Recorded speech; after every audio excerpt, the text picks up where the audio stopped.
तर रोहित पवार बालिश माणूस हा बालिश बॉय आहे असं गोपीचंद पडळकर यांनी म्हटलंय।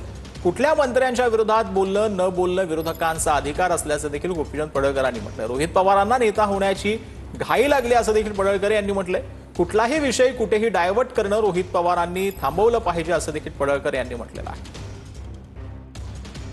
रोहित पवार हा बालिश माणूस आहे, हा बालिश बॉय आहे। त्यांना वाटतं की मी काहीतरी बोलतोय आणि म्हणजे महाराष्ट्रामध्ये वातावरण होतंय, हा त्यांचा गोड गैरसमज आहे। कुठल्या मंत्र्यांच्या विरोधामध्ये बोलणं आणि न बोलणं हा विरोधकांचा अधिकार आहे, त्यावरती त्यांनी बोलत राहावं। परंतु त्यांना जी नेता होण्याची अत्यंत घाई लागलेली आहे, गडबड झालेली आहे, पण त्यांना खूप अजून अवकाश आहे। आणि त्याच्यामुळे अशा प्रकरणामध्ये त्यांनी काही तुमच्या कार्यकर्त्याला सांगितलं का त्याचं अपहरण करा, त्याला नेऊन तुम्ही मर्डर करायचा प्लान करा, हे काही कुणी त्यांना सांगितलं काय?